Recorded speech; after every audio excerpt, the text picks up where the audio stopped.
This is Scott the Fix-It Guy. Our goal with our videos is to empower you to be able to do the repairs on your own and save a whole lot of money and also get that great feeling of having fixed it by yourself.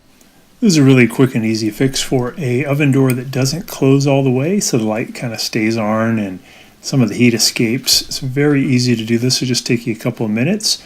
Just need a couple of washcloths to do this. It works for almost all oven doors.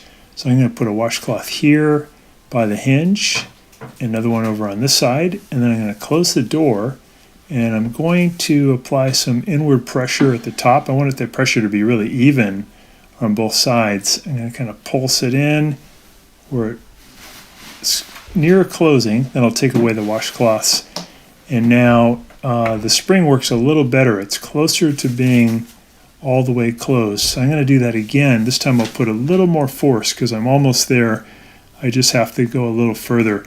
It is wise to do this a little bit at a time, and you can apply more inward force if needed.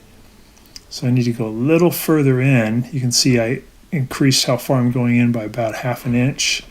Now I'm going to remove the little washcloths, and then I'll see if it's going to close better.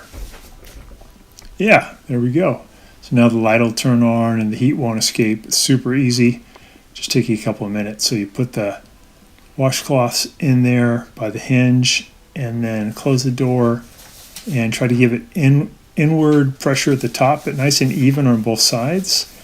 And then when you remove those washcloths, it'll close properly and your oven will be back to working good. Thanks so much for watching our video. We really appreciate your support. And when you get a chance, please press the subscribe button below so you can be subscribed, and also the notification bell so we can send you more videos about appliance repair. Please also give us a thumbs up if you enjoyed the video. If you really liked the video and it really helped you, please press this new applaud button and you can show your support and also get a nice clapping hands for your video. Thanks again.